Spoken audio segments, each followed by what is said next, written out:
Arrendatarios para siempre, se rió papá cuando hablé de mi departamento. La tarea de mi sobrino reveló la dirección de mi ático de 300 millones de pesos. El tenedor de mamá resonó al buscar el edificio en Google. Arrendatarios para siempre. Mi padre se rió entre dientes, su voz destilaba esa familiar y burlona superioridad. Yo me quedé allí, agarrando mi tenedor, tragándome el insulto como lo había hecho cada domingo durante años. Entonces, desde la esquina de la mesa, la tableta de mi sobrino de 8 años reprodujo a todo volumen un vídeo de YouTube sobre las propiedades más caras de la Ciudad de México. Oye, dijo Tadeo, con sus ojos inocentes bien abiertos. Este ático de 300 millones de pesos pertenece a alguien llamado Mateo Ramírez. Tío Mateo, ¿no eres tú? Todo el comedor se congeló. El tenedor de plata de mi madre cayó con un violento estrépito contra su plato de porcelana. El secreto que había enterrado durante años había salido a la luz, y sus reacciones estaban a punto de cambiar mi vida para siempre. Gracias por estar aquí. Por favor, toma un vaso de agua, siéntate y escúchame contar toda la historia. Para entender por qué dejé que mi propia sangre me tratara como un ciudadano de segunda clase en su casa, tienes que entender la dinámica de la familia Ramírez. Éramos una familia obsesionada con las apariencias, los logros importantes y, lo más importante, la propiedad. Si no tenías una casa, eras un fracasado. Era así de simple. Yo tenía 31 años, era soltero y, supuestamente, a duras penas me las arreglaba en un pequeño departamento en la colonia Narvarte. Esa era la historia que ellos conocían. Esa era la historia que les dejé creer. El aire en el comedor de mis padres, esa noche de domingo en su casa de San Ángel, estaba cargado con el olor del famoso mole poblano de mi madre y el sofocante peso del juicio. Mi padre, Arturo, se sentaba a la cabecera de la mesa de caoba como un rey presidiendo su corte. Mi hermano mayor, Carlos, el hijo de oro de la familia, se sentaba a su derecha. Al lado de Carlos estaba su esposa, Sofía, que nunca perdía la oportunidad de recordar a todos lo perfecta que era su vida. Y luego estaba yo, sentado cerca del final de la mesa, junto a mi sobrino Tadeo. Yo era el blanco de práctica, el cuento con moraleja, el saco de boxeo. Cuando la tableta de Tadeo resonó en la habitación, el sonido cortó la pesada tensión como un cuchillo. La voz demasiado entusiasta del youtuber salió a todo volumen de los pequeños altavoces, hablando de encimeras de mármol personalizadas, vistas panorámicas de la ciudad y ascensores privados. Era un vídeo sobre la Torre Cumbres, el edificio residencial más nuevo y exclusivo de la ciudad. Mi corazón se detuvo por completo. Sentí una gota de sudor frío deslizarse por mi espalda. Miré la pantalla de Tadeo. El vídeo estaba haciendo zoom sobre un artículo financiero filtrado. Yo había pagado a profesionales de primer nivel para ocultar mi identidad detrás de una sociedad de responsabilidad limitada, SRL. Pero de alguna manera, algún periodista de tecnología había atado cabos y filtrado mi nombre. Allí estaba, en negrita, en un vídeo de YouTube con 100.000 visitas. El comprador del ático de 304 millones de pesos, Mateo Ramírez. ¿Qué acabas de decir, campeón? Preguntó Carlos, dejando su copa de vino. Forzó una risa, pero sus ojos se movían rápidamente hacia la pantalla. El tipo que compró el departamento más grande del cielo tiene el mismo nombre que el tío Mateo, repitió Tadeo, ajeno a la bomba que acababa de soltar. Mi madre, Elena, dejó de masticar. Me miró fijamente, luego a Tadeo, y después, lentamente, alcanzó su teléfono que descansaba junto a su copa de vino. Vi sus pulgares teclear contra la pantalla, sus ojos entrecerrándose mientras abría Google. Quise hablar, quise arrebatarle el teléfono, pero mi mandíbula estaba trabada. Simplemente me quedé allí, esperando la explosión.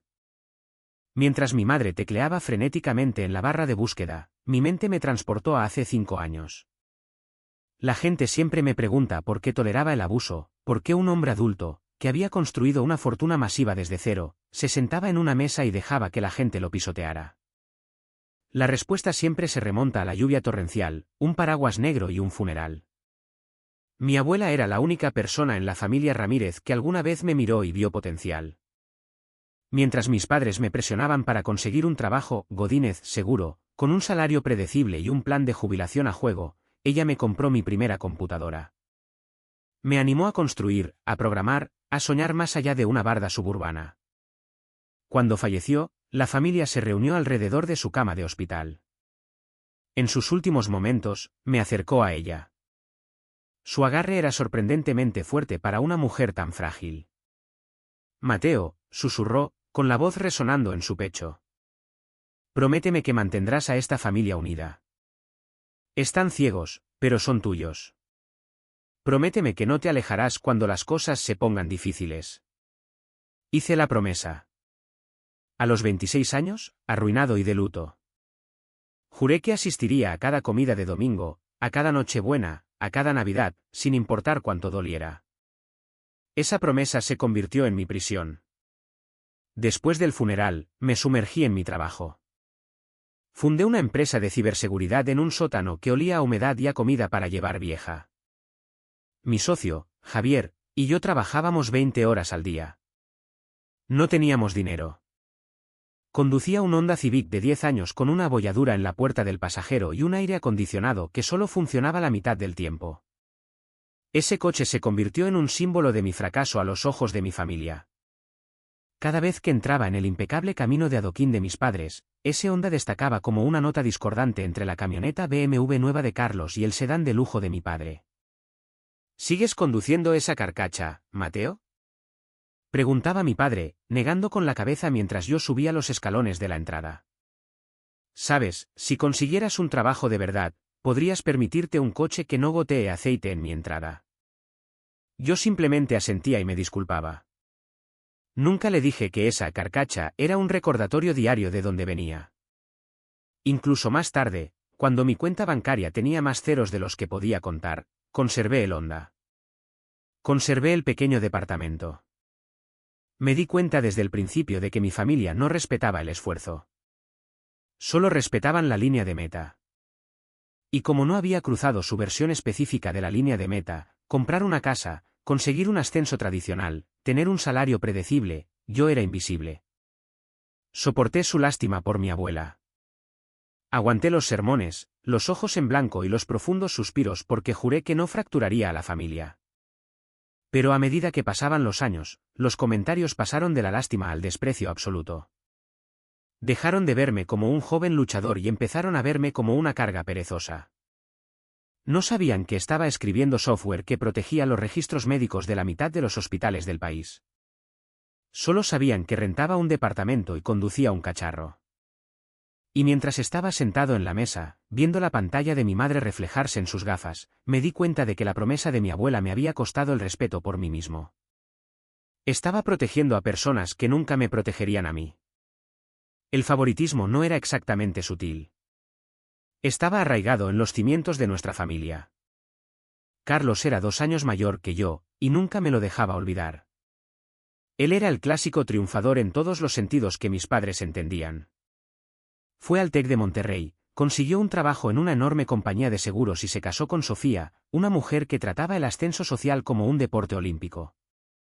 Recuerdo claramente la cena de Nochebuena de hace 3 años. Fue el momento exacto en que me di cuenta de que nunca podría compartir mi verdadera vida con ellos. Javier y yo acabábamos de conseguir nuestro primer gran cliente corporativo. Era un contrato multimillonario. Para 2 tipos que trabajaban en un sótano, nos cambió la vida. Nos habíamos quedado despiertos toda la noche celebrando con pizza barata y refrescos. Estaba agotado, pero increíblemente orgulloso.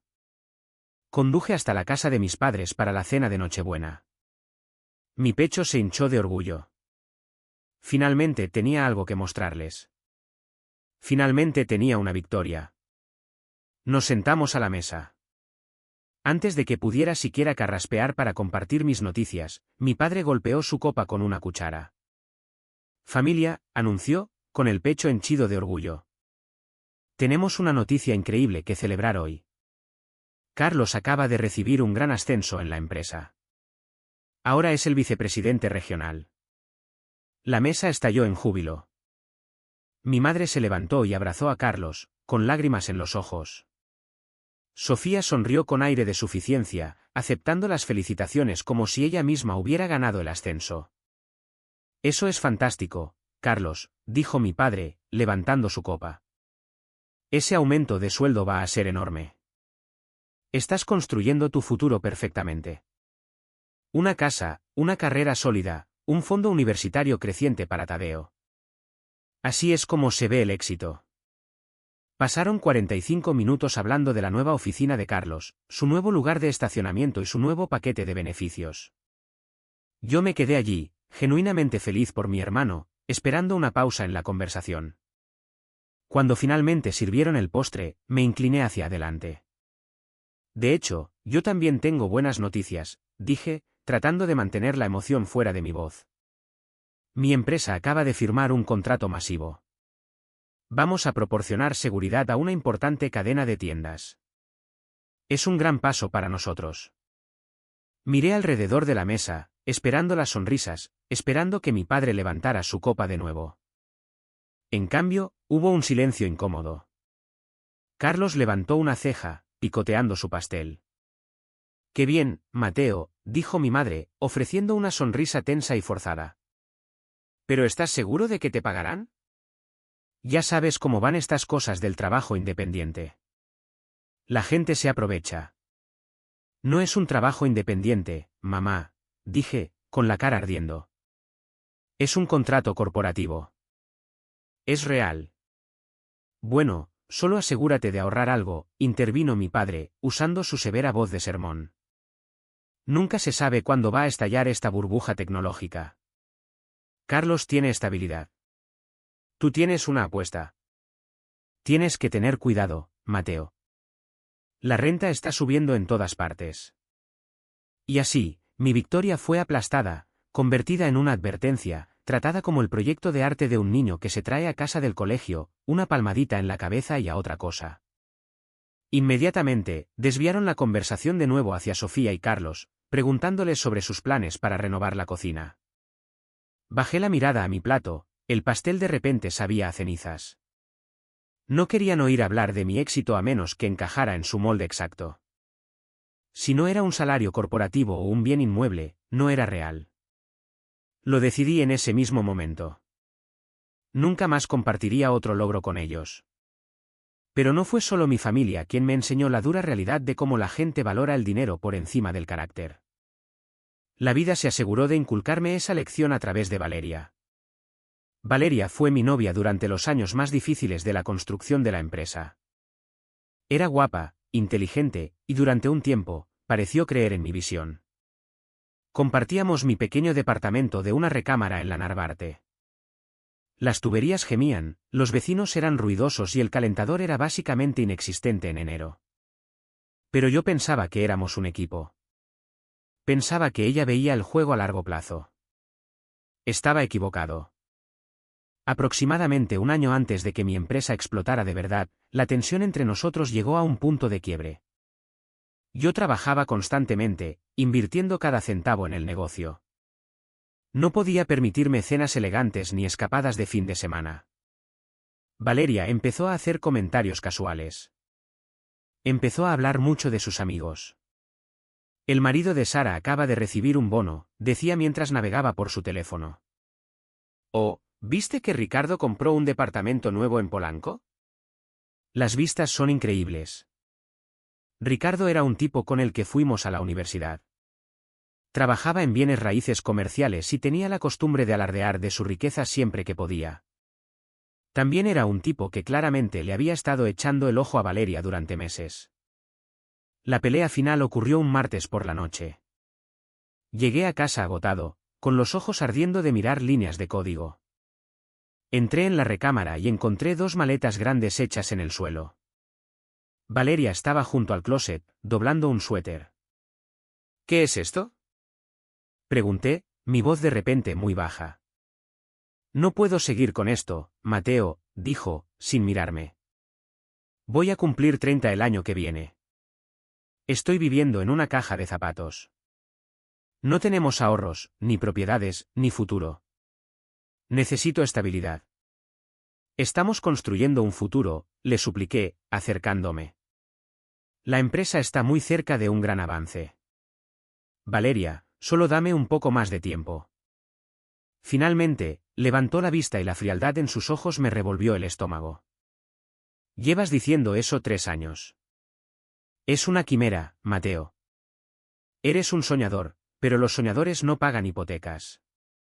Los soñadores simplemente rentan para siempre. De hecho, usó la palabra rentar como si fuera una enfermedad. Me enteré del divorcio de Jenny la semana pasada, continuó Valeria, su voz endureciéndose. Están peleando por la custodia, peleando por los bienes. Me hizo darme cuenta de que ni siquiera tengo bienes por los que pelear contigo. No tengo nada que mostrar por los últimos 4 años. ¿Así que me dejas porque no tengo una casa? Pregunté, la traición sabiendo amarga en mi boca. ¿Por qué no tengo un sueldo alto en papel? Me voy porque Ricardo me pidió que me mudara con él, dijo, rotundamente. A su departamento. Él tiene un plan, Mateo. Él tiene cosas reales. Agarró sus maletas y salió por la puerta. Eligió al tipo del departamento. Eligió los bienes visibles por encima del hombre que estaba justo frente a ella. Esa noche, me senté solo en el departamento a oscuras. No lloré. Simplemente sentí un cambio profundo y pesado dentro de mi pecho. Valeria me enseñó exactamente la misma lección que mi familia: la gente solo te respeta por lo que puedes mostrarles. Me prometí 2 cosas esa noche. Primero, construiría un imperio tan masivo que proyectaría una sombra sobre todo lo que Ricardo hubiera tocado. Segundo, cuando finalmente lo lograra, lo ocultaría. Usaría mi aparente pobreza como un filtro. Cualquiera que no pudiera respetar a Mateo, el arrendatario, nunca tendría la oportunidad de conocer a Mateo, el millonario. 18 meses después de que Valeria se fuera, el mundo giró sobre su eje. Javier y yo habíamos desarrollado un algoritmo de encriptación patentado que neutralizaba eficazmente una amenaza masiva de ransomware dirigida al sector financiero. Pasamos de ser una startup en apuros a la empresa de ciberseguridad más solicitada del país, prácticamente de la noche a la mañana. El teléfono no paraba de sonar. Bancos, agencias federales, las empresas más grandes del país, todos querían nuestro software. Luego, Microsoft llamó a la puerta. Nunca olvidaré estar sentado en esa sala de conferencias con paredes de cristal en Seattle. Llevaba un traje barato que había comprado de rebajas, sentado frente a ejecutivos que llevaban relojes que costaban más que la casa de mis padres. Deslizaron una carpeta sobre la mesa. Dentro había un contrato para la adquisición de nuestro algoritmo y una participación mayoritaria en la empresa. La cifra impresa al final de la página era de 5.000 millones de pesos. Mantuve mi rostro perfectamente neutral. Leí el contrato, asentí y les di la mano. Pero cuando Javier y yo volvimos a la habitación del hotel, perdimos la cabeza. Gritamos, saltamos, bebimos champán directamente de la botella. Tenía 29 años y tenía más dinero del que todo mi linaje había generado en un siglo. Cuando la tinta se secó y los fondos llegaron a mi cuenta, la primera llamada que hice no fue a mi padre. No fue a mi madre. Fue a mi abogado. Necesito estructurar esta riqueza tan perfectamente que ni un contador forense podría vincularla a mi nombre, le dije por teléfono. Quiero fideicomisos. Quiero sociedades holding. Quiero sociedades anónimas. Anonimato total. Él me asesoró sobre la preservación de la riqueza. Creó una SRL, canalizando la propiedad a través de un fideicomiso. Cuando llegó el momento de comprar una casa, no quería una casa suburbana con una cerca blanca. Quería el cielo. Compré el ático en la Torre Cumbres, la joya de la corona del horizonte de la ciudad, totalmente de contado. 304 millones de pesos. Era una fortaleza de cristal y acero con ventanas de suelo a techo con vistas a toda la ciudad. Contraté a los mejores contratistas para instalar tecnología de hogar inteligente de última generación. Era mi santuario, un lugar donde yo era el rey, no la decepción. Pero conservé mi departamento en la Narvarte. Conservé el Honda de 10 años. Vivía una doble vida. De día, negociaba contratos de seguridad multimillonarios con bancos internacionales. De noche, conducía el ruidoso Honda a casa de mis padres, vistiendo jeans desgastados y una camiseta gris lisa, preparándome para los inevitables sermones sobre mis malas decisiones de vida. Se sentía bien, de una manera oscura y retorcida. Cada vez que mi padre insultaba mi situación financiera, cada vez que Carlos presumía de su salario, cada vez que Sofía ponía los ojos en blanco por mis zapatos, sentía una satisfacción silenciosa y poderosa. Me estaban mostrando exactamente quiénes eran. Estaban exponiendo su superficialidad, su codicia y su tóxico amor condicional, completamente inconscientes de que el hombre al que insultaban podía comprar todo su vecindario con una transferencia bancaria. La máscara era perfecta. El secreto estaba a salvo. Hasta que un periodista de tecnología demasiado entusiasta decidió investigar los registros públicos de la adquisición de Microsoft, rastrear al agente registrado de mi sociedad holding y conectarlo a una transacción inmobiliaria de alto nivel. Hasta que ese periodista publicó un artículo oscuro que un llamativo youtuber de bienes raíces decidió usar para su vídeo de los 10 mejores. Y hasta que mi sobrino de 8 años, aburrido como una ostra en una cena familiar, decidió darle al play. Volvamos a ese domingo, solo unas horas antes de que la mesa del comedor se convirtiera en una zona de guerra. Aparqué mi viejo Honda Civic en la acera, a una manzana de la casa de mis padres. Apagué el motor y me senté en el coche silencioso, el olor rancio a café viejo y polvo llenando mis pulmones. Mi teléfono estaba pegado a mi oreja. Estaba terminando una llamada con el señor Estrada, el director ejecutivo de una importante empresa de logística internacional. Mateo, tengo que decirte que la Junta está encantada con la auditoría de seguridad que tu equipo realizó. La voz profunda y autoritaria del señor Estrada llegó a través del altavoz. Encontraste vulnerabilidades que nuestros chicos internos pasaron por alto durante años. Nos ahorraste millones, hijo. Tu cerebro es un activo masivo. Se lo agradezco, señor Estrada, respondí con suavidad, reclinándome en la tela agrietada del asiento del conductor. Tendremos el parche final implementado para el martes por la mañana. 0 tiempo de inactividad. Excelente. Juguemos al golf el mes que viene. Invito yo. Estaré encantado. Colgué el teléfono. Durante 5 minutos, fui Mateo Ramírez, el titán de la ciberseguridad. El hombre al que los directores ejecutivos de las empresas más grandes llamaban señor. El hombre que controlaba un imperio digital. Me miré en el espejo retrovisor.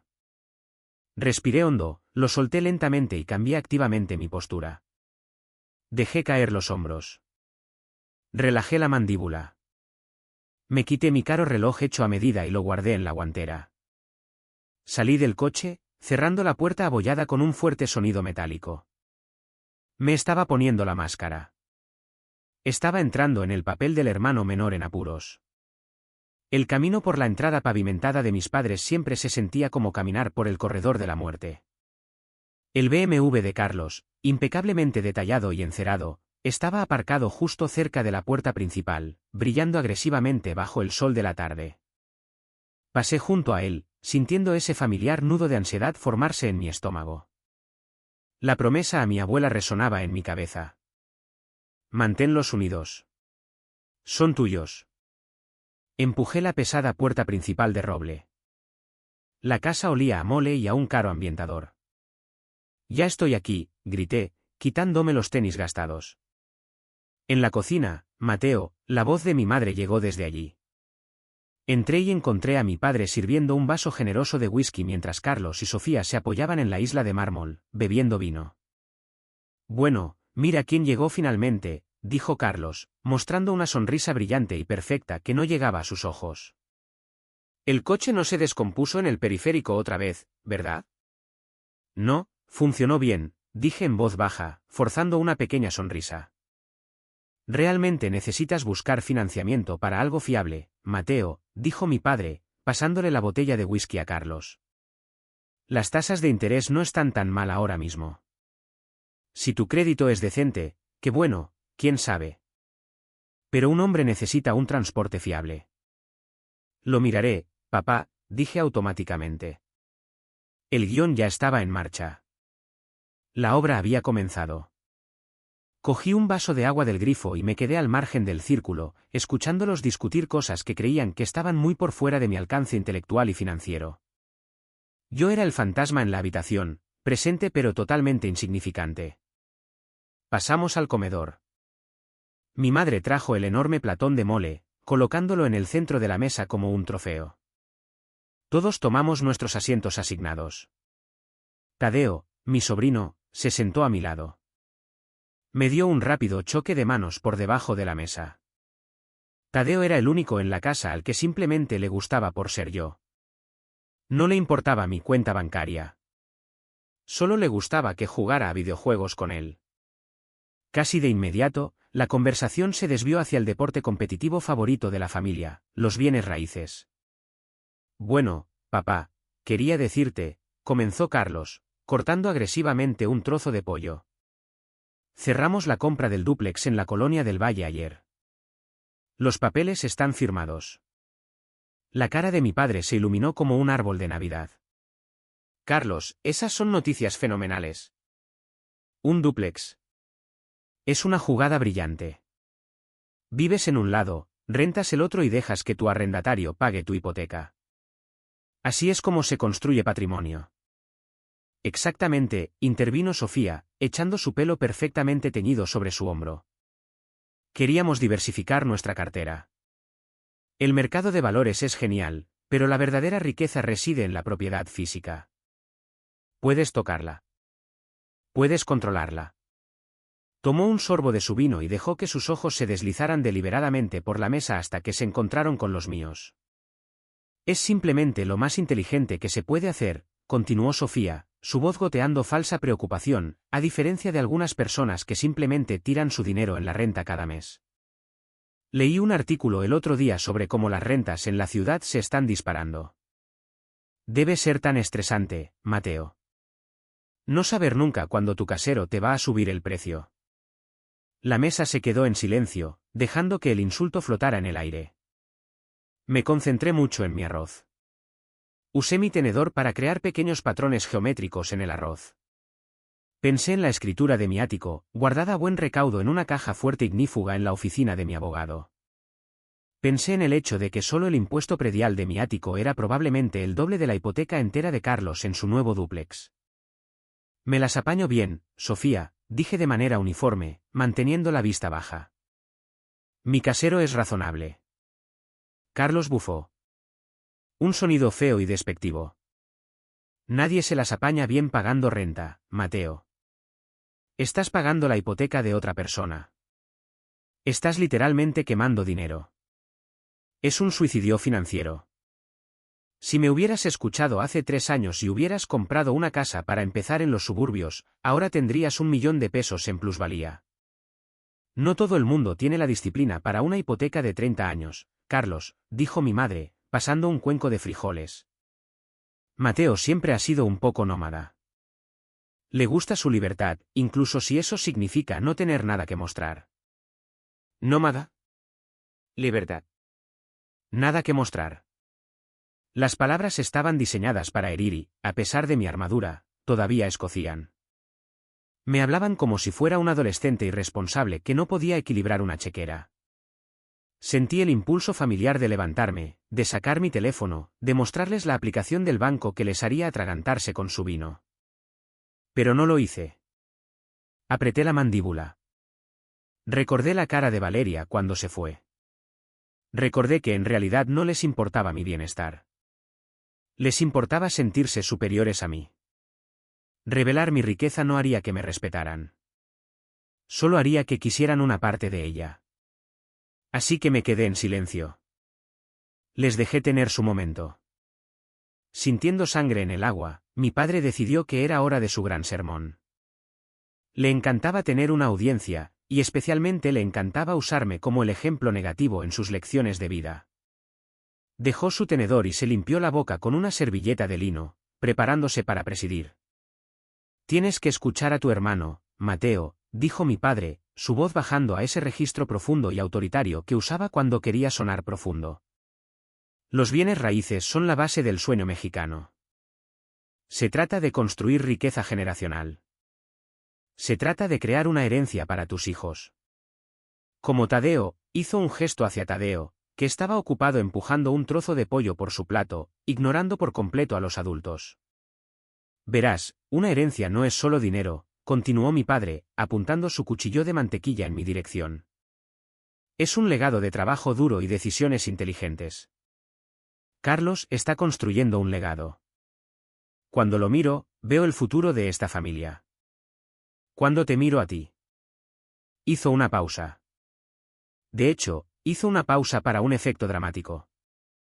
Solo veo a un tipo pagando la jubilación de un extraño, terminó, negando con la cabeza.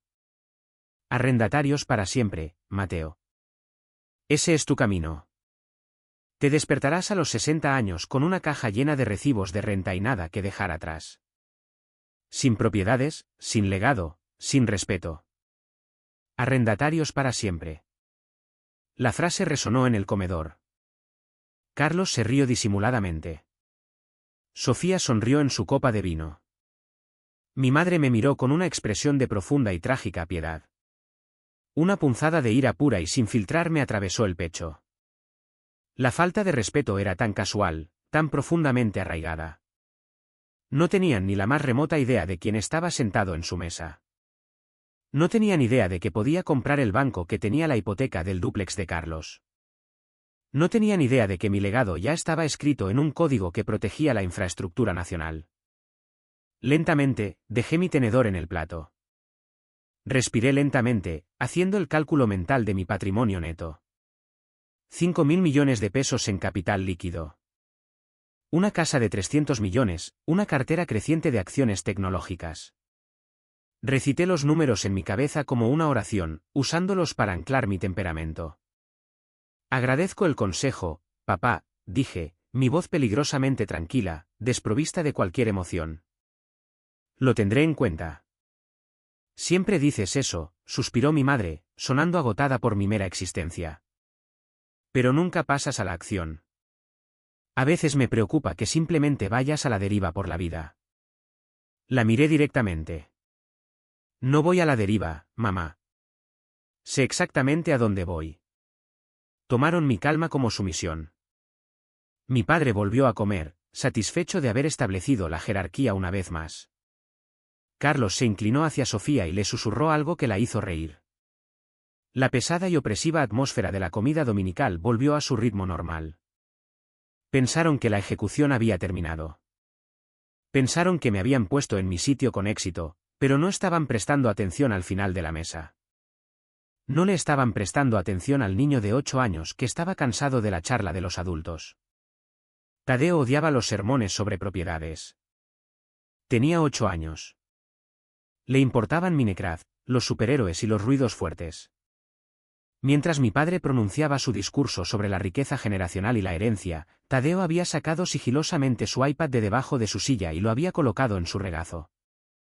Normalmente, mi madre o Sofía lo regañarían por tener aparatos electrónicos en la mesa, pero estaban tan concentrados en destrozarme que lo ignoraron por completo. Tadeo tenía el volumen muy bajo, pero no silenciado. Estaba navegando por YouTube, buscando algo llamativo. Hizo clic en un vídeo con una miniatura de neón. Apenas podía oír la voz hiperactiva y acelerada del youtuber saliendo de los pequeños altavoces. Lujo increíble, amigos. Hoy vamos a ver las 10 propiedades más caras de la ciudad. No van a creer el precio de la número 1. Lo miré. ¿Qué estás viendo, Tadeo? Susurré, agradecido por cualquier distracción de las caras engreídas de mi familia. Casas geniales, susurró Tadeo, con los ojos pegados a la pantalla. Mira esta, tío Mateo. Tiene una alberca techada que parece una cueva. Eso es increíble, campeón, sonreí, tomando un sorbo de agua. Volví a centrar mi atención en mi plato, tratando de ignorar a Carlos, que ahora le explicaba los beneficios fiscales de la depreciación de la propiedad a mi padre. Dejé que el zumbido de sus voces me envolviera. Solo estaba esperando que el reloj marcara las 8 de la noche para poder excusarme cortésmente, volver a mi onda y regresar a mi vida real.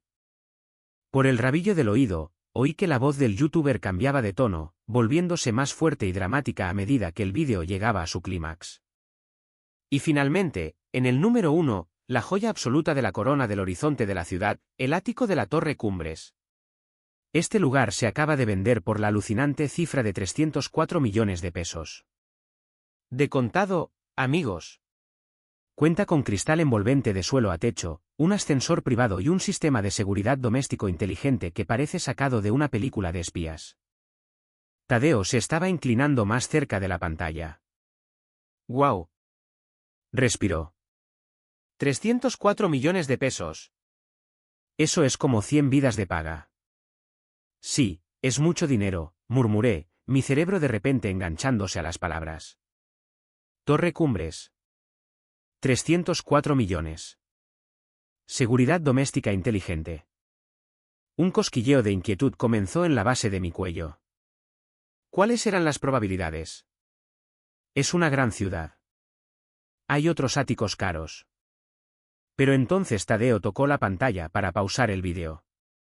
Entrecerró los ojos ante el texto que se mostraba en la pantalla. El youtuber estaba mostrando una captura de pantalla de un blog financiero, destacando un párrafo específico. Tadeo frunció el ceño, pronunciando las palabras con cuidado. El comprador usó una sociedad anónima, pero documentos filtrados muestran que el verdadero propietario es un director ejecutivo de tecnología llamado. Tadeo levantó la vista de la pantalla. Me miró, con los ojos muy abiertos por la inocente confusión. Miró alrededor de la mesa a los adultos, que de repente se habían quedado en completo silencio. Reanudó el vídeo, y la voz del youtuber resonó fuerte y clara en el silencioso comedor. Se informa que el verdadero propietario es el multimillonario tecnológico Mateo Ramírez. Vaya demostración de poder. El silencio que siguió fue absoluto. Fue el tipo de silencio que te zumba en los oídos. Se sintió como si todo el oxígeno hubiera sido succionado del comedor en un solo segundo. Nadie se movió. El tenedor de Carlos estaba suspendido a medio camino entre su plato y su boca. La copa de vino de Sofía estaba congelada justo debajo de sus labios. Mi padre estaba sentado perfectamente rígido, con el ceño fruncido en una profunda confusión.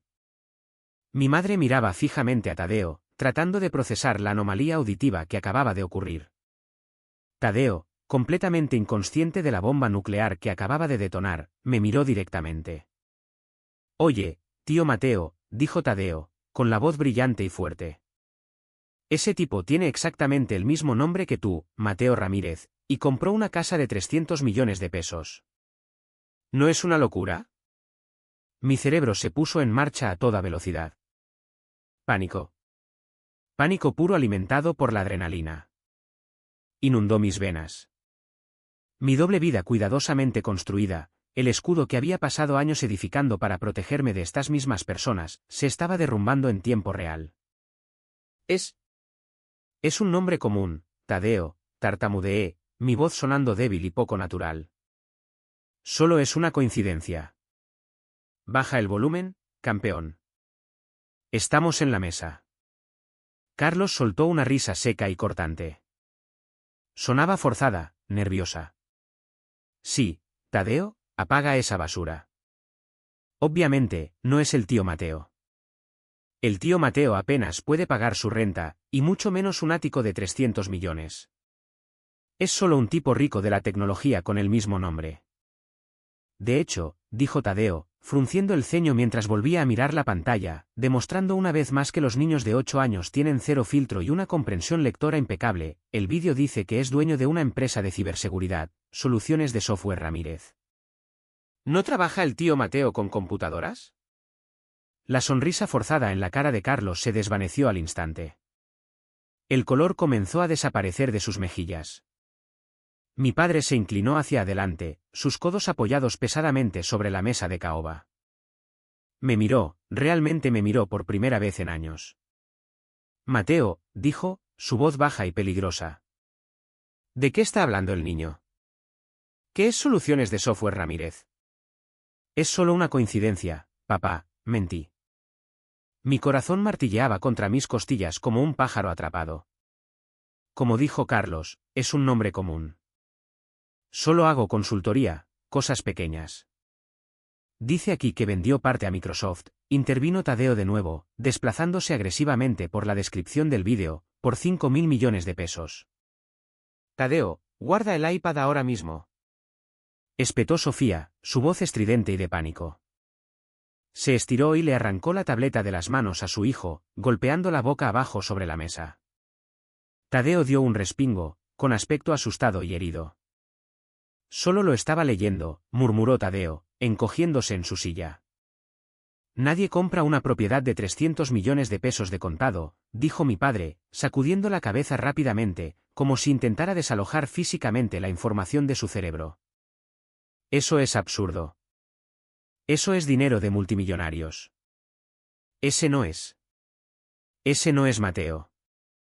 Me señaló de nuevo, pero esta vez su dedo temblaba ligeramente. Míralo.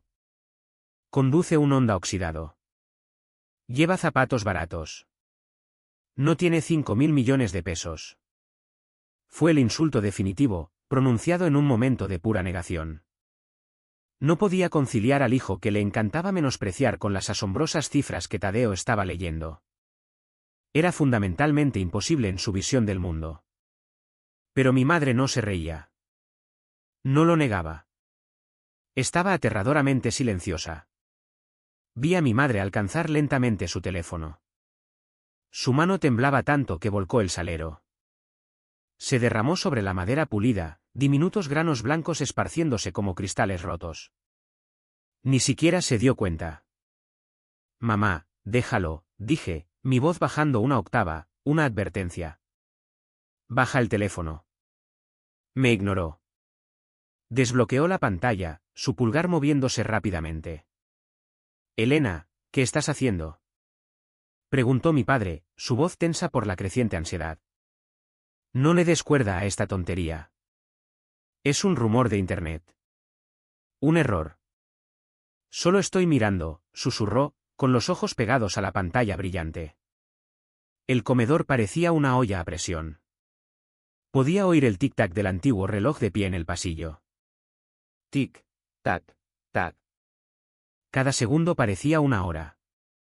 Agarré el borde de la mesa por debajo del mantel, mis nudillos se pusieron blancos.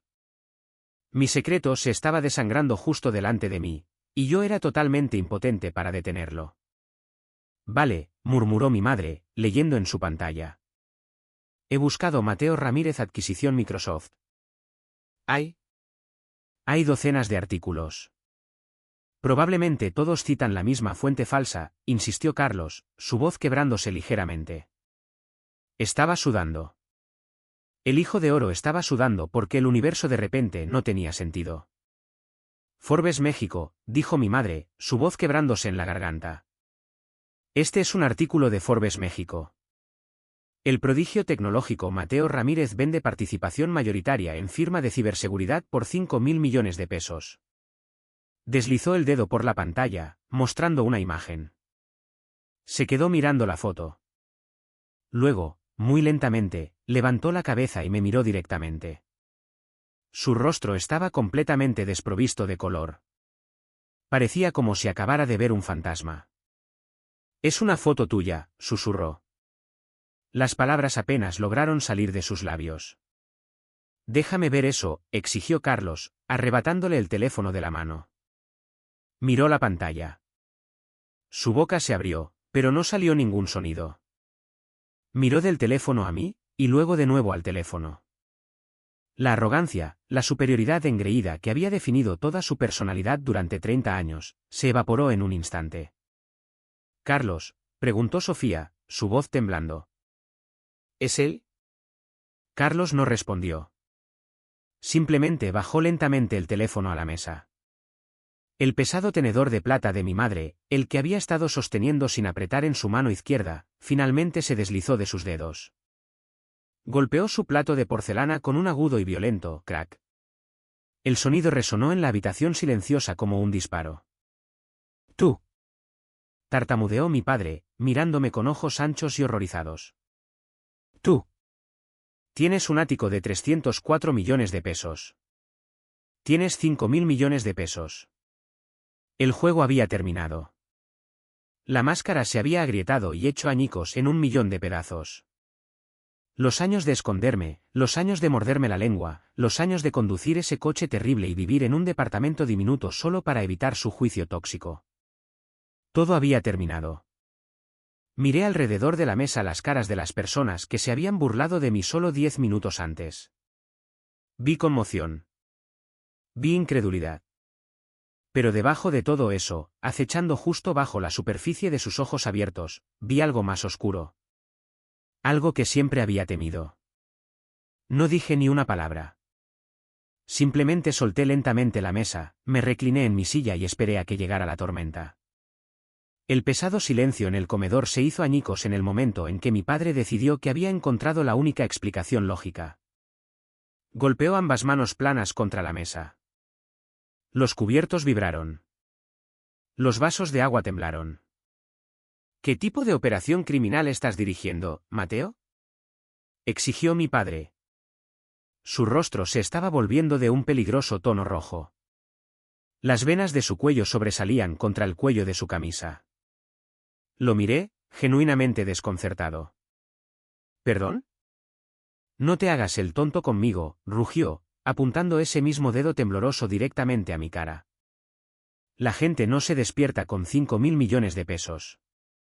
La gente que conduce coches de 10 años y renta departamentos baratos no compra áticos de 300 millones de contado. ¿Estás lavando dinero o estás dirigiendo algún tipo de estafa ilegal en Internet? ¿A quién le has robado, Mateo? Miré al hombre que me crió. Ante la prueba innegable de mi éxito, su mente inmediatamente asumió que yo era un delincuente. Prefería creer que yo era un criminal enfrentando la prisión federal que admitir que yo era más exitoso que su hijo de oro. ¿Crees que soy un criminal? Pregunté, mi voz bajando tanto que apenas se oía sobre la mesa. Creo que siempre has sido imprudente, intervino mi madre, con la voz temblorosa. Se aferraba a su servilleta como a un salvavidas. Te dijimos que consiguieras un trabajo seguro con un salario regular. Te dijimos que fueras práctico. Ahora has arrastrado el nombre de esta familia a algo peligroso.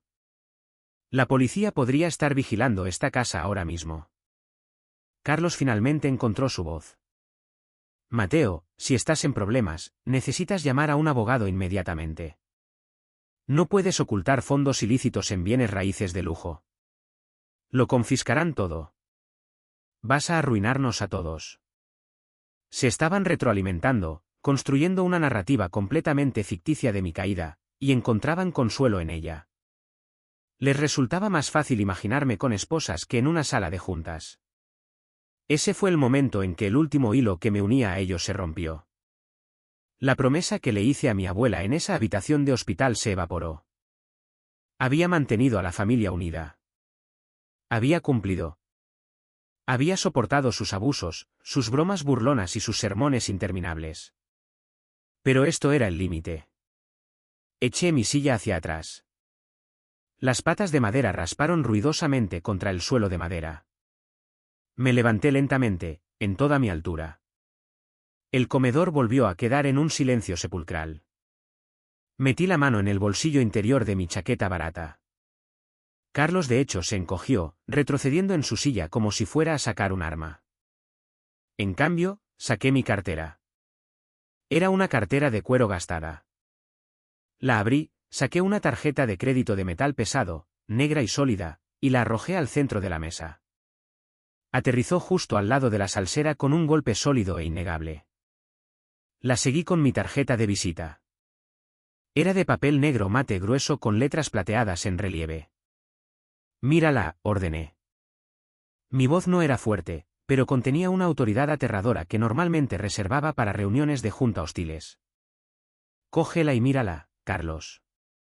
Carlos dudó, luego lentamente extendió la mano y cogió la tarjeta de visita. Lee el cargo, dije. Carlos tragó saliva. La mandíbula de mi padre se movía en silencio. La ira en sus ojos estaba siendo rápidamente reemplazada por otra cosa. Miedo, intimidación. Compré el ático en la Torre Cumbres porque lo quería, continué, dirigiendo mi mirada a mi madre. Pagué de contado porque puedo. Conduzco ese viejo Honda y rento ese departamento barato porque sabía exactamente lo que haríais si os enterarais de que tenía dinero. Mateo, somos tu familia, susurró mi madre, nuevas lágrimas asomando a sus ojos. ¿Por qué nos ocultarías esto? Te habríamos celebrado. Solté una risa áspera y amarga. Fue el sonido más fuerte en la habitación. ¿Celebrarme? ¿Estás bromeando? Cuando conseguí mi primer contrato corporativo, me dijiste que tuviera cuidado porque el trabajo independiente es una estafa. Cuando trabajaba 20 horas al día para construir mi sueño, me llamaste fracasado porque no tenía una hipoteca. Nunca os importó mi felicidad. Solo os importaron mis bienes visibles. Me volví hacia Carlos y Sofía. Estaban sentados perfectamente quietos, pareciendo dos ciervos atrapados en los faros de un camión enorme. Carlos, dije, mi tono goteando puro hielo. Felicidades por el dúplex. Es una inversión muy sensata. Deberías estar orgulloso. Pero nunca más en tu vida vuelvas a hablarme con desdén sobre finanzas. El impuesto predial de mi balcón cuesta más que tu sueldo entero. Carlos bajó la vista a su plato. El hijo de oro estaba completamente roto. Ni siquiera podía mirarme a los ojos. Sofía miraba fijamente la tarjeta de crédito de metal negro sobre la mesa, un extraño hambre calculador brillando en sus ojos que me revolvió el estómago. Durante 5 años, me senté en esta mesa y dejé que me menospreciarais, dije, dirigiéndome a todos ellos. Lo hice porque le hice una promesa a la abuela. Le prometí que no dejaría que esta familia se desmoronara. Pensé que mantener la boca cerrada era el precio de admisión a esta familia, pero he terminado de pagarlo. Me agaché y cogí mi cartera, guardando la tarjeta negra y la tarjeta de visita de nuevo dentro. Puse la cartera en mi bolsillo y cogí mis llaves de la encimera. Queríais que fuera propietario, dije, caminando hacia la puerta principal. No miré hacia atrás. Bueno, lo soy. Pero ninguno de vosotros está invitado, ni lo estará jamás. Abrí la pesada puerta de roble y salí al aire fresco de noviembre. Este es el momento que lo cambia todo. El momento en que finalmente recuperé el control de mi vida. Muchas gracias por vuestra paciencia y por quedaros conmigo hasta ahora. Habéis sido increíbles. Por favor, dadle un me gusta a este vídeo y comentad un 1 abajo para hacerme saber que habéis llegado hasta aquí. Esto no solo ayuda a que más gente encuentre esta historia, sino que también me hace saber que mis experiencias realmente significan algo para alguien.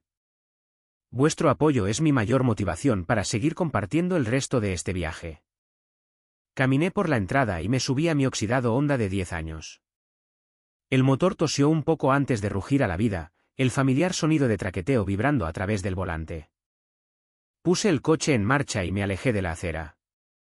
No miré por el espejo retrovisor. Simplemente conduje. Las calles de la ciudad estaban vacías y silenciosas. A medida que me alejaba de los suburbios y me acercaba al horizonte del centro, una extraña sensación me invadió. Mi pecho se sentía increíblemente ligero. Por primera vez en más de una década, el enorme y sofocante peso de las expectativas de mi familia había desaparecido por completo. Ya no tenía que fingir. No tenía que hacerme pequeño para que ellos se sintieran grandes. Bajé la ventanilla, dejando que el aire helado de la noche me golpeara la cara. Me reía a carcajadas en el coche vacío.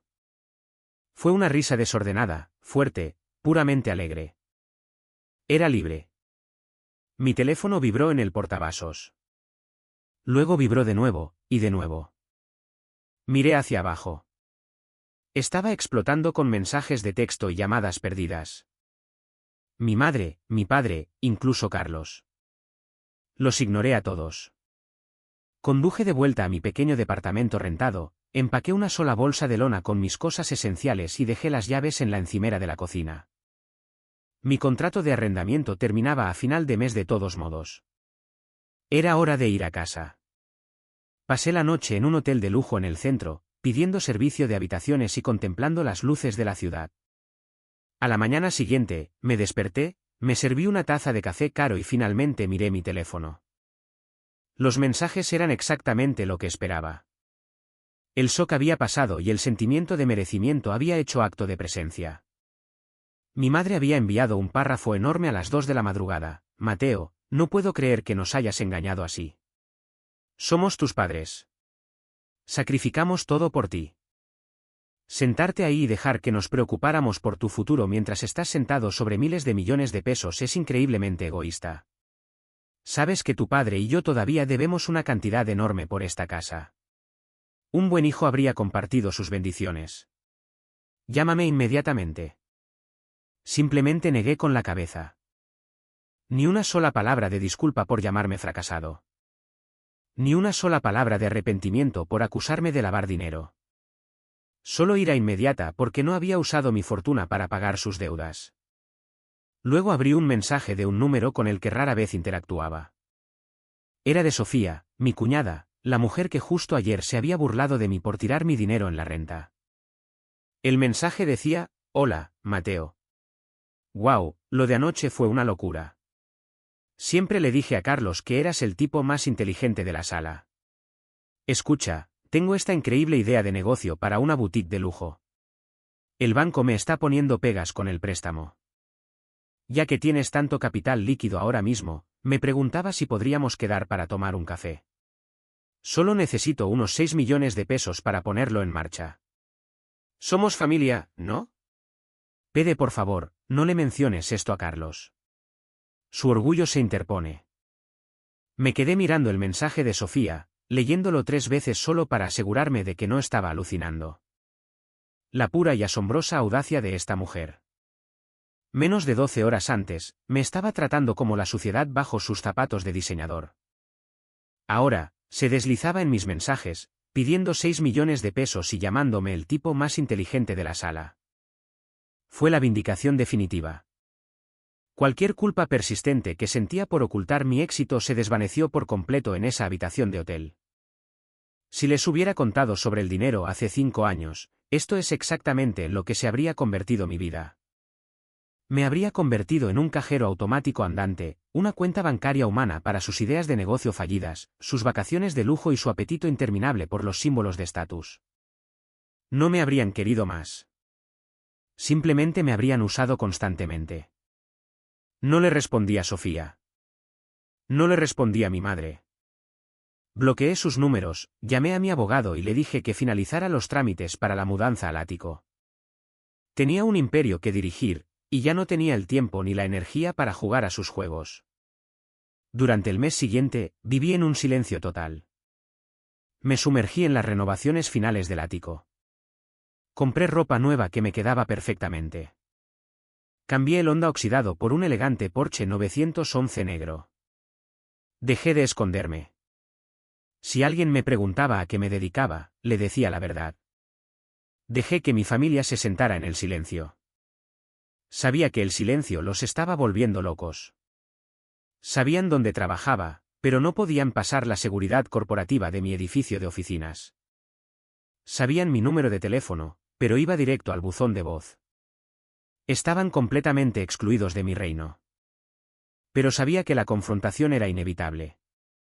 No puedes simplemente soltar una bomba de 5.000 millones de pesos sobre una familia como la mía y esperar que se alejen en silencio. Iban a intentar recuperar el control. Iban a intentar poner sus manos en el premio. Yo estaba listo para ellos.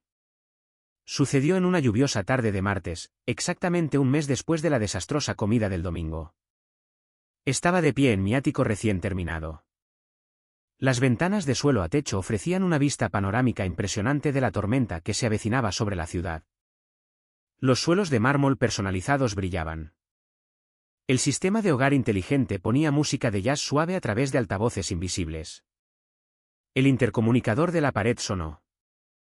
Me acerqué y presioné el botón. Sí. Señor Ramírez, la voz de Jenkins, el jefe de seguridad del edificio, llegó a través del altavoz. Jenkins era un exmilitar que se tomaba su trabajo muy en serio. Disculpe la interrupción, señor. Tengo un grupo de personas aquí abajo en el vestíbulo. Una pareja mayor y una pareja más joven con un niño. Afirman ser su familia. El caballero mayor se está poniendo bastante ruidoso y exige que se le deje subir. Sonreí. Justo a tiempo. Está bien, Jenkins, dije con calma. Son mi familia. Hazlos subir. Pero Jenkins. Sí, señor. No dejes que deambulen. Acompáñalos directamente a mi ascensor privado. Entendido, señor Ramírez. Me alisé la parte delantera de mi camisa a medida, me acerqué a la enorme isla de la cocina y me serví un vaso de agua mineral. El juego estaba a punto de comenzar, pero esta vez, jugábamos en mi terreno y yo ponía las reglas. Las puertas del ascensor privado se abrieron con un suave y caro tintineo directamente en mi vestíbulo. Me quedé junto a la isla de la cocina, observando cómo mi familia salía. La transformación en su lenguaje corporal fue absolutamente fascinante. Estas eran personas que siempre se habían comportado con una confianza arrogante, pero al pisar el mármol italiano importado y mirar hacia los techos abovedados de 6 metros, se encogieron. Mi padre salió primero. Miró alrededor del enorme espacio de la sala, observando el arte personalizado, el piano de cola y las vistas panorámicas del horizonte de la ciudad. Su mandíbula, literalmente, se desencajó. El hombre que siempre tenía un discurso preparado estaba completamente sin palabras. Mi madre lo siguió de cerca, agarrando su bolso con ambas manos como un escudo. Carlos y Sofía salieron los últimos, llevando al joven Tadeo de la mano. Carlos parecía físicamente enfermo. El dúplex del que estaba tan increíblemente orgulloso probablemente cabría entero dentro de mi sala de estar. Los ojos de Sofía se movían por todas partes, calculando el coste de cada mueble. Solo Tadeo parecía feliz. «¡Guau!», gritó, su voz haciendo eco en el enorme espacio. «Tío Mateo, tu casa es como una nave espacial». «Hola, campeón», sonreí cálidamente. «Me alegro de que te guste». No les ofrecí una bebida. No los invité a sentarse en los sofás de cuero personalizados. Simplemente me quedé allí, esperando a que hablaran. Mi padre finalmente encontró su voz. Intentó sacar pecho, tratando de recuperar el papel del patriarca dominante. «Bueno, Mateo, es muy difícil contactar contigo estos días. Tuvimos que venir aquí y lidiar con tus guardias de seguridad solo para ver a nuestro propio hijo». «He estado ocupado, papá», respondí, tomando un sorbo lento de mi agua. «Dirigir una empresa global lleva mucho tiempo». «Necesitamos hablar de lo que pasó», dijo mi madre, dando un paso adelante. Puso su mejor cara de madre herida. «Nos abandonaste. Bloqueaste nuestros números. Hemos estado muertos de preocupación. Somos familia, Mateo. La familia no guarda secretos como este». «No estabais muertos de preocupación, mamá», dije rotundamente, negándome a caer en el chantaje emocional. «Estabais enojados porque ya no podíais controlarme. Estabais enojados porque no pagué vuestra casa. Nosotros te criamos», ladró mi padre, su cara enrojeciendo de nuevo.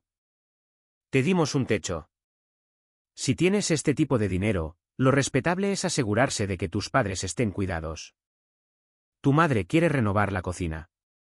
Y Carlos tiene una hipoteca enorme en esa nueva propiedad. Podrías saldar todas nuestras deudas con un plumazo y ni siquiera te darías cuenta».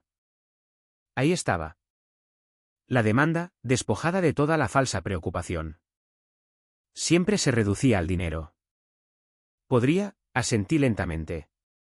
«Podría escribir un cheque ahora mismo que pagaría toda la deuda de esta familia. Pero no lo haré». Carlos finalmente habló, su voz tensa por la amarga envidia. «¿Así que simplemente vas a acapararlo? ¿Vas a vivir aquí arriba en esta torre de cristal y ver a tu familia luchar?» «Tú no estás luchando, Carlos», le respondí de golpe, clavando mis ojos en mi hermano mayor. «Ganas un gran sueldo. Compraste un dúplex. Recuerda, estás construyendo riqueza generacional. No necesitas mi dinero». Carlos abrió la boca para discutir, pero no salió nada. Lo había atrapado con sus propias palabras arrogantes. «Escuchadme con mucha atención», dije, mi voz haciendo un ligero eco en la gran sala. Los miré a cada uno de ellos. «Durante toda mi vida adulta, me dijisteis que era un fracasado. Os burlasteis de mi coche. Os burlasteis de mi departamento. Os burlasteis de mi carrera. Dejasteis abundantemente claro que mi valor como ser humano estaba directamente ligado a mis bienes físicos». Puse mi vaso en la encimera de mármol. El clic agudo los hizo saltar a todos. «Bueno, ahora tengo los bienes», continué. «Pero las reglas no han cambiado. Soy exactamente el mismo hombre que era hace 5 años cuando comía fideos instantáneos en un sótano. La única diferencia es la cuenta bancaria. Si no pudisteis respetarme entonces, no vais a sacar provecho de mí ahora. Mateo, por favor, interrumpió Sofía, dando un paso adelante con una sonrisa desesperada y suplicante. Cometimos errores. Lo admitimos. Pero podemos empezar de nuevo. Carlos y yo estuvimos hablando, y realmente creemos que un pequeño préstamo familiar podría. Sofía, la corté al instante. Si terminas esa frase, haré que Jenkins te acompañe fuera de este edificio inmediatamente. No habrá préstamos para negocios. No se pagarán hipotecas. No soy vuestro banco. No soy vuestra red de seguridad para malas decisiones financieras. La absoluta finalidad en mi voz la silenció por completo. Retrocedió detrás de Carlos, con el rostro pálido. ¿Nos estás excluyendo?, preguntó mi madre, su voz quebrándose de verdad esta vez. Finalmente se dio cuenta de que la dinámica de poder había cambiado permanentemente. No tenía ninguna influencia. No os estoy excluyendo, respondí, suavizando mi tono solo una fracción. Si alguien se enferma, pagaré las facturas del hospital. Si hay una verdadera emergencia, estaré allí. Pero las comidas de domingo donde me destrozáis por deportes se han acabado. Los sermones se han acabado. Sois bienvenidos a ser parte de mi vida, pero será en mis términos. Con absoluto respeto. Mi padre miró sus zapatos. Parecía viejo. La constatación de que ya no podía dominar a su hijo menor lo había desinflado físicamente. De repente, Tadeo rompió la tensión. Corrió por la habitación y me rodeó la cintura con sus brazos, abrazándome fuerte. El vídeo decía que tu empresa evita que los malos hackeen hospitales, dijo Tadeo, mirándome con enormes ojos de adoración. ¿Eres un superhéroe, tío Mateo? Miré a mi sobrino. Era la única persona inocente en la habitación. No le importaban los suelos de mármol ni las cuentas bancarias. Simplemente pensaba que su tío era genial. Me arrodillé para estar a su altura. Solo soy un tipo al que le gustan las computadoras, Tadeo. Pero sí intento ayudar a la gente. Miré a Carlos y Sofía. Hay un cheque que sí escribiré. Hablé con mi abogado ayer.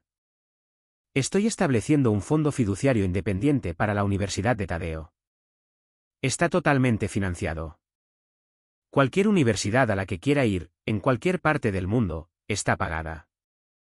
Los ojos de Carlos se abrieron de par en par. Sofía jadeó. Pero, añadí, levantando un dedo, mi voz volviéndose de acero, el fondo es gestionado completamente por mi equipo legal. Ninguno de vosotros tendrá acceso a un solo centavo. Es para su educación, y solo para su educación. No discutieron. No podían. Acababa de asegurar el futuro de su hijo, y lo había hecho de una manera que eludía por completo su control. Gracias, tío Mateo. Vitoreó Tadeo, abrazándome el cuello. De nada, campeón, sonreí, abrazándolo de vuelta. Me levanté y miré a mis padres y a mi hermano. El silencio en el ático era pesado, pero ya no era tóxico. Era el silencio de una batalla que se había librado y ganado definitivamente. Jenkins está esperando en el vestíbulo, dije suavemente, señalando hacia el ascensor privado. Conducid con cuidado. Entraron en el ascensor en silencio. Mi padre no me miró. Carlos mantuvo los ojos en el suelo.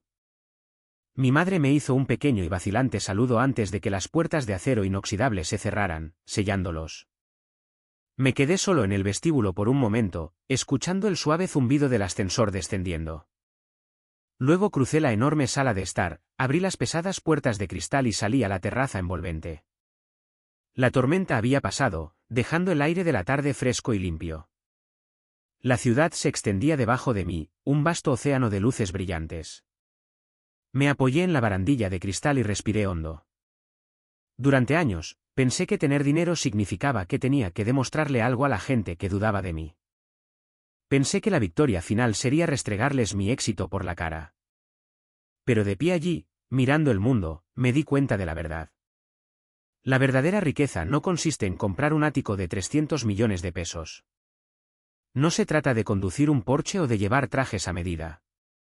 La verdadera riqueza es la libertad absoluta de elegir quién se sienta a tu mesa. Es el poder de trazar una línea en la arena y decir, no tienes permitido cruzar esto. No odiaba a mi familia. No quería verlos sufrir. Pero ya no necesitaba su validación para sobrevivir. El niño que anhelaba la aprobación de su padre se había ido. El joven que dejaba que su hermano lo insultara solo para mantener la paz se había ido. En su lugar había un hombre que sabía exactamente lo que valía. Y mi valor nunca se definió por el coche que conducía o la propiedad que poseía. Se definió por mi mente, mi resiliencia y mi negativa a dejar que personas tóxicas dictaran mi realidad. Me quedé en el balcón durante mucho tiempo, observando las luces de los coches moverse por la autopista en la distancia. Por fin estaba en casa. Gracias por quedarte y escuchar mi historia.